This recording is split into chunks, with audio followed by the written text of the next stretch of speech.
اس قول کو سمجھنے کے لیے ہم امام شاطبی رحمہ اللہ کو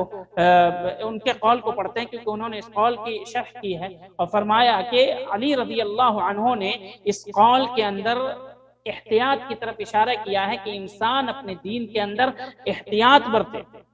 اور کسی کے لیے جائز نہیں ہے کہ کسی شخص کے عمل کے اوپر اعتماد کر لے، کیونکہ اگر کوئی بڑے سے بڑا عالم ہو، کوئی بہت بڑے متقی ہو اور محدث ہو، اگر کوئی وہ عمل کر رہا ہے تو ہم یہ دیکھ کر کے عمل کرنا شروع نہیں کریں گے کہ فلاں محدث عمل کر رہے ہیں یا فلاں شخص فلاں عالم عمل کر رہے ہیں، کیونکہ ہو سکتا ہے کہ وہ جو عمل کر رہے ہیں وہ ضعیف حدیث کے مطابق عمل کر رہے ہیں، ان تک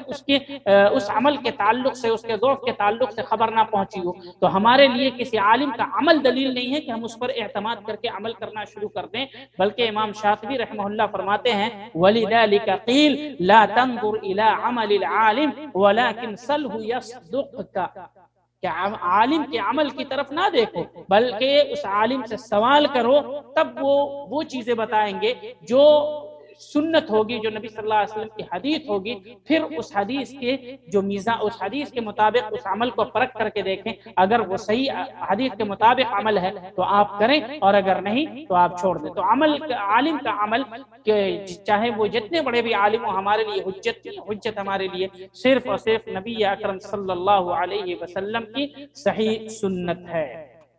اور جو حضرت علی رضی اللہ عنہ نے فرمایا کہ اگر تمہیں اسوہ ہی بنانا ہے، نمونہ ہی بنانا ہے، تو اموات کو بناؤ، جو وفات پا چکے ہیں ان کو بناؤ۔ تو اس میں امام شاطبی رحمہ اللہ کہتے ہیں کہ ان کا مقصد تھا کہ صحابہ کرام یعنی علماء صحابہ جو تھے، یعنی جو لوگ اہل فتویٰ تھے صحابہ کرام رضی اللہ عنہم اجمعین میں، اور جو لوگ فقیہ تھے، ان کو اسوہ اور نمونہ بناؤ، زندے کو نہیں بناؤ۔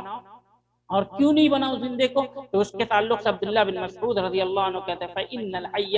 لَا يُؤْمَنُ عَلَيْهِ الْفِتْنَةِ، زندے کو اگر تم نمونہ بناؤ گے تو فتنے میں مبتلا ہونے کا تمہارے اور تمہارے متبوع یعنی جس کو تم نمونہ بنا رہے ہو دونوں کو خدشہ ہے کہ اگر کسی کو آپ نمونہ بنا رہے ہیں اگر وہ زندہ ہے تو ہو سکتا ہے ریاکاری وغیرہ کا مادہ پیدا ہو جائے۔ اور مزید ویڈیوز کو دیکھنے کے لیے